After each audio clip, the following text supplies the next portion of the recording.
Всем привет, ребята, вы на моем канале. Да-да, давно не было видео, и сегодня снова оно выходит. Сегодня мы в Олимпийском.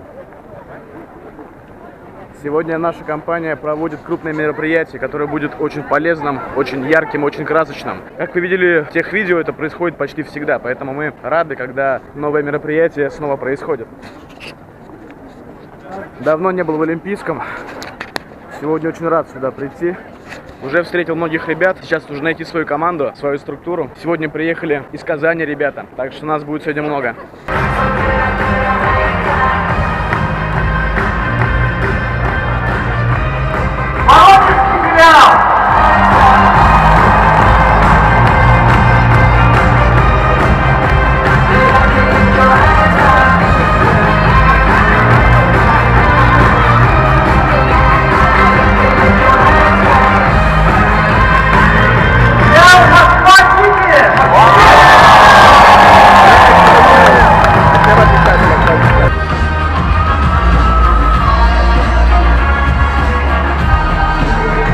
Многие лидеры, предприниматели достигают за год 2, 3, 4, 5 званий. И это довольно-таки круто, ребята. Здесь есть чему стремиться. Лидеры достигли 2 и больше званий. Здравствуйте, Владислав.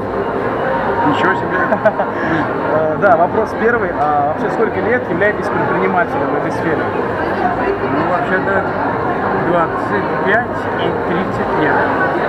25 и 30 лет. А какие вообще были поначалу и в процессе трудности в этой сфере? Никаких не было трудностей вообще. Я к этому шел. И для того, чтобы прийти сюда, я осуществил мечты, 22 года назад. Потому что когда я первый раз приехал с Африки, и я за 2 года, там больше, чем за 2 года заработал еще и денег, и заработал там первую группу инвалидности, потому что заготовлял красное дерево. Но потому что не было персональных компьютеров. А почему не было персональных компьютеров? Потому что в нашей промышленности не выпускало, и мы стали ждать. И вот тогда мы поняли только одно, что оказывается только демократическим путем можно это решать. Придут демократы и разрешат многоуровневый сетевой маркетинг. Что, понятно, да? Да. Поэтому в 91 году я был на баррикадах. Ничего я не хотел.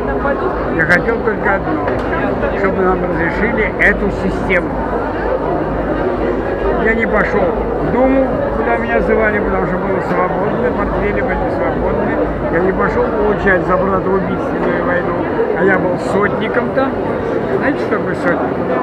Это 100 студентов босоногих, и 50 студентов и 50 человек, это были афганцы, прошедшие войну.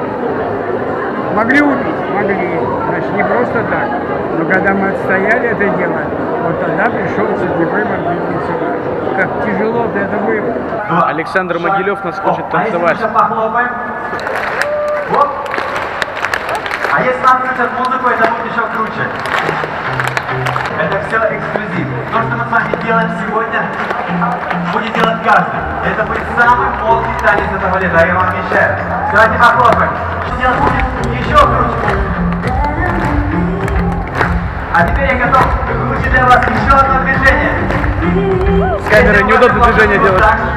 Нарисуем улыбку в воздухе. Вот так, просто улыбку в воздухе. Буду одной рукой. Вниз вверх. Вниз вверх. И будем шагать. И вот уже танец. Вроде получается. Почти тот самый танец, который мы увидим. Снова шагаем, шаг. Оп! Большие шаги теперь. И мы уже танцуем. А если давай ладошки? Какие вы молодцы. Это очень круто. Это очень здорово. Давайте чуть потише музыку. Вы готовы выучить этот номер, этот танец? Потому что действительно будет крутой танец. Очень круто. Можете еще раз похлопаем ладошки, потанцуем. И выучим еще что-нибудь. Давайте музыку громче. Диджей. Продолжаем. Шагаем вправо.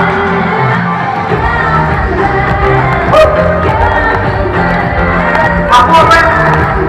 Себе похлопаем. Танцует 16 тысяч человек. человек одновременно. Это класс.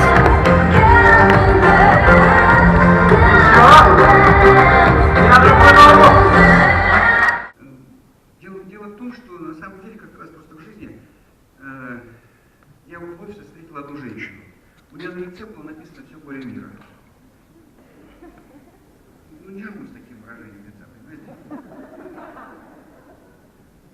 Естественно, к ней люди не подходят, и с тобой пытаются обходить, там, но она моя, поэтому я к ней подошел, спросил, что случилось. Она говорит, мама умерла. Я говорю, соболезную. Давно? Она говорит, 3 года назад. Вы понимаете, о чем речь? Что получается, оказывается, что выражение лица – это не результат мрачных событий в жизни человека, это результат мрачных мыслей. Но человек – это единственная тварь, которая может управлять своими мыслями. Если у вас плохое настроение, вот искусственно натяните на себя улыбку, начните думать о чем-то приятном, и у вас настроение исправится. Когда вот в 98 году у нас тоже очень много потеряли, вообще очень благодарен 98 год, потому что в 98 году мы первый раз задумались, кого мы приглашали и кого мы хотим на следующий раз приглашать. Потому что сейчас мы уже не каждый человек пригласили. Потому что нам приглашали всех. Ты только подпиши контракт, ты только хотя бы 2 человек пригласи. Ты хотя бы себе что-то покупай. Нет, так не работает. Это работа, ребята. Приглашать надо. Работать и зарабатывать. Много работать и много зарабатывать. Давай. У нас поздравительная конференция сегодня, вот, а у ребят обед.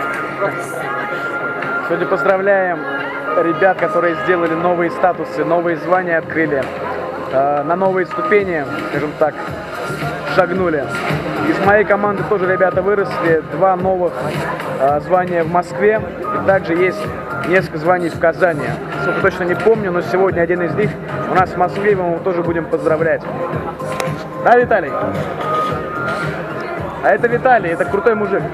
Да, я знаю. Ну что ж, ребята, присаживайтесь, мы начинаем. И традиционно поздравительное мероприятие – это мероприятие истории. Сегодня вы запишете, услышите, запомните, может быть, снимете на видео пару десятков историй. И вооружившись этими историями, вы сможете сделать свое дело дальше.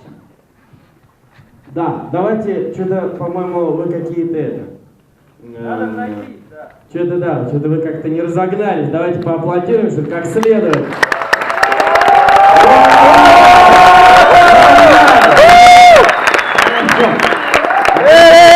Постараемся сделать так, чтобы мероприятие было не только мероприятие поздравительное, не только мероприятие истории, но еще мероприятие обучающее. Мы сегодня запланировали несколько вещей, запланировали порасспрашивать тех, кто сегодня выйдет на сцену, что вы вынесли ряд каких-то полезных моментов, которые могли бы применять прямо сегодня, прямо завтра, и благодаря этим моментам тоже развиваться в бизнесе. И здесь надо все дойти до самой сути.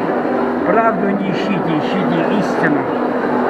Вот когда вы найдете эту истину, тогда все вам покажется, ну так вот легко это вроде бы. На самом деле это тяжело. Наша работа тяжелая.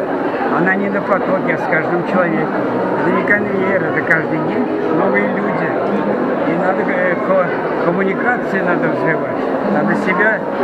Я закончил академию первую в 65 лет. Вот. В 70 я прыгнул первый раз с парашютом. Когда закрыл бриллиантового директора в Липецке ученик. Когда у тебя будет семья, когда ты поймешь, что 30 лет в строительстве не дало тебе возможность их кормить, вот тогда ты начнешь как следует. Нужны испытания, трудности. Вот когда ты преодолеваешь их, ну тогда это и есть то, о чем мы говорим. Группа Виагра на нашей сцене!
рынке, против анкетирования.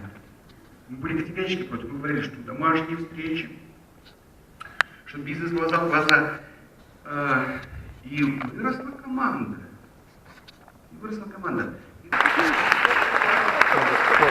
А подождите, пауза. Хотели сначала пригласить на сцену всех людей, которые первый раз награждались на прошедшем банкете. Есть такие, которые первый раз награждались? На сцену давайте, быстренько только. Мы хотим посмотреть просто, сколько людей новых первый раз поздравлялись в жизни на банкете компании. Ну да. Давайте сюда, на сцену. Проходите. Не стесняйтесь, проходите.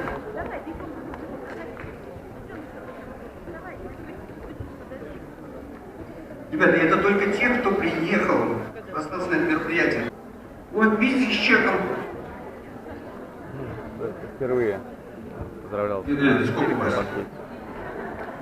Место сцены уже больше не помещает народу.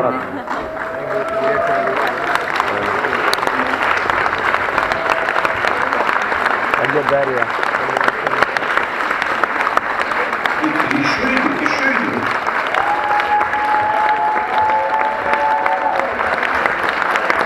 А вон Дарья. Ребята, первый раз были на приглашении, да? На поздравление. Как вам понравилось? Не слышу, как вам понравился банкет.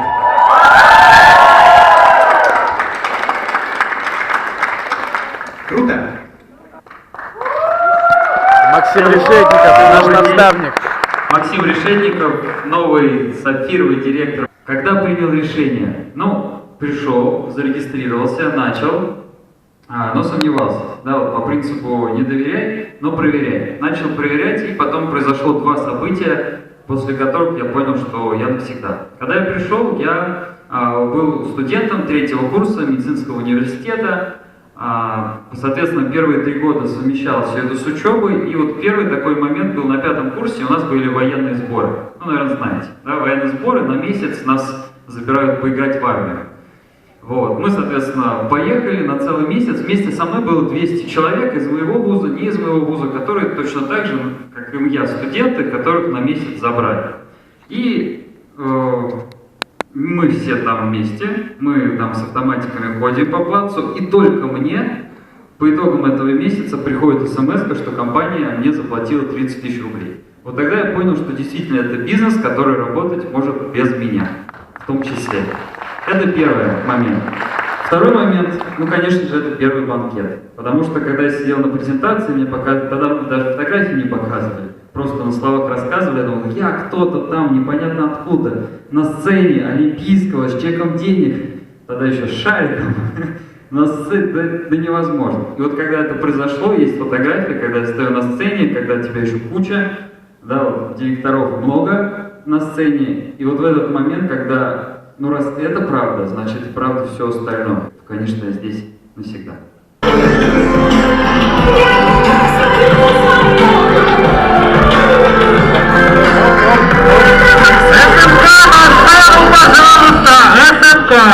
Пожалуйста, на сцену, быстро фотографии сделаю и удержим. Все, я ухожу.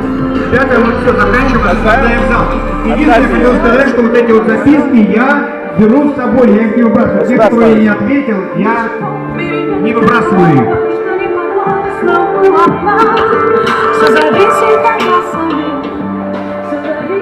Привет, Максим. Поздравляю тебя с новым статусом.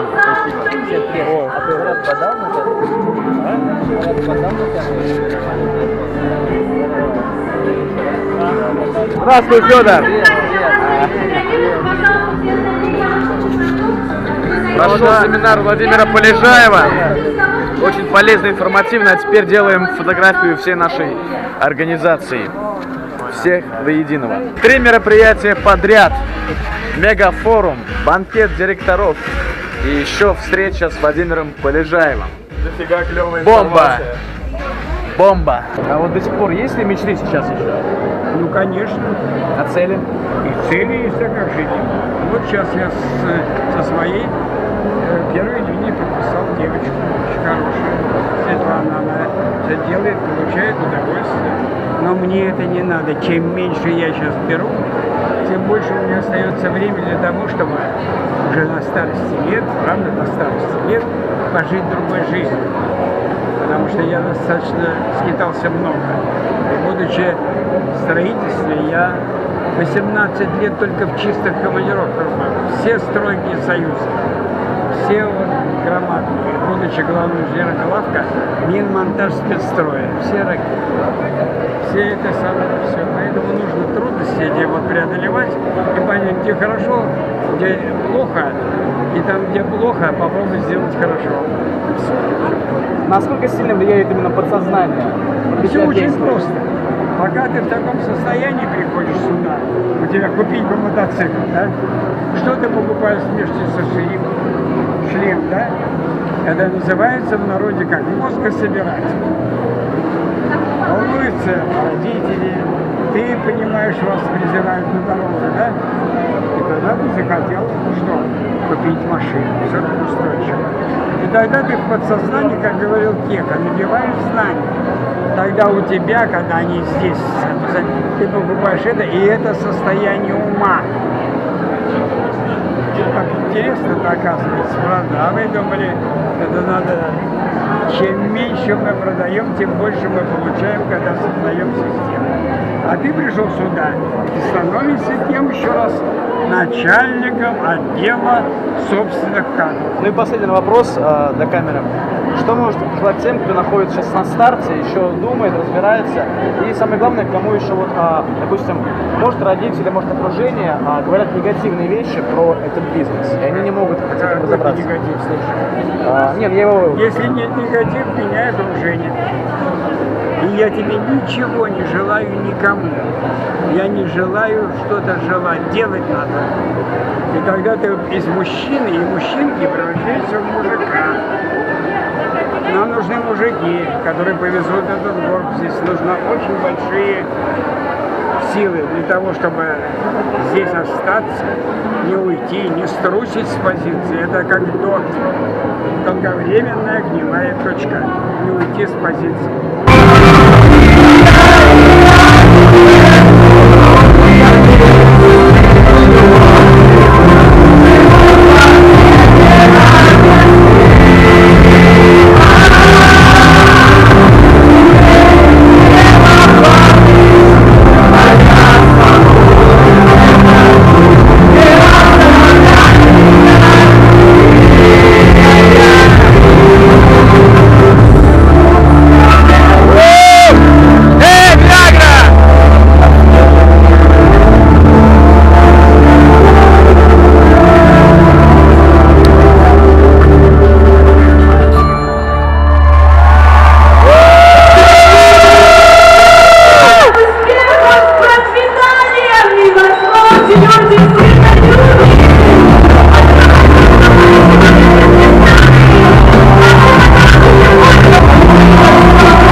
Антон, молодец!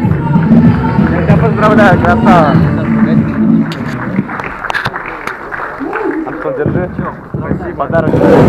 Хорошая книга. У тебя по 2 раза по-еврейски. Вам по книге, которые топовые, мощная, читайте только по 2 раза. Первый раз многим будет непонятно. 9% это прорыв за вас. Нам, чтобы дальше расти, нужно объединиться, созвон встречи, максимальной сейчас активности. Чтобы было сказать, что 15, не затягивать на этом. Это не те ставки, которые вы внутри директора. Это нужно реализовать. Раскачать этот алфавит, закрутить. Ни в Москве, ни в Казани. Москве, Казани. Сегодняшнего предложения говорил? Хорошо, все. Давай фотку сделаем. Дмитрий, сейчас грузим. Да. Держи, это сертификат. Там все пожелания других людей из СМК. И вот такая книга тебе про рекрутирование. Читай, изучай, применяй. Четко. Так, теперь фотографию нужно сделать. Давай, да. Поздравляю. Вот так мы ребят поздравляем. Каждые 3 недели. Мероприятие еще не закончилось. Прошла половина, чуть больше, может быть. Сейчас небольшой перерыв. Вот вышел пообщаться со своими ребятами, которые сделали новые результаты. А это парень из Казани тоже, да? Да. Здравствуй, я Никита. Я Рафаэль. Рафаэль, я знаю, ты видел ВКонтакте. Да, класс. Че, ребят, какие эмоции после вашего выступления на сцене? Бомба. Я никогда не выступал на сцене в Москве. Это было офигенно. Говорил, мечтал прям выступить, да? Да, мечтал выступить. Я как только пришел, у нас была, есть в Казани такая воображаемая сцена. Ну как, для отчетов в офисе же есть. Вот просто в отчет там к доске выходили, как в школе, и рассказывали. А тут прям сцена, все так масштабно, все так массово, классно. А это у вас на отчетах обычно количество людей какое вообще? Человек, наверное, 25, да, на отчетах? И как сравнить? Вот, уже Антона везде поздравляют здесь. Очень здорово. Если вот сравнить количество... Во-во, со всех сторон. Максим, привет. Привет. Здорово. Еще раз. Выступление на 25 человек, на 30, на 300 человек. Как вообще? На 30 веселей. Классно. Веселей. Да, отлично. Круто. Дмитрий, ты что скажешь? Ты говорил, что ты прям волновался перед выступлением, как Да, ты прям было это... волнительно, потому что непривычно, но в дальнейшем это все справится, с опытом придет. Помнишь школьные времена свои или времена, когда учился в колледже там где-то? Выходил раньше к доске, что-то отвечал там, как-то писал? Да, отвечал. И как разница здесь по ощущениям? Намного большая разница, потому что класс там сколько, 20 человек, а тут человек 150. Больше, чем 150, Ну даже, да, больше. 300. Плюс, в общем, блин, на ваших глазах ребята делают статусы, выходят на новый уровень, получают все больше денег, поэтому, ребята, не тормозите, хотите также зарабатывать, иметь классный опыт в жизни, то пишите, я готов всегда об этом вам рассказать. Как со мной связаться, то в описании вы увидите мои контакты, там, ВКонтакте, Инстаграм, смело пишите, пообщаемся.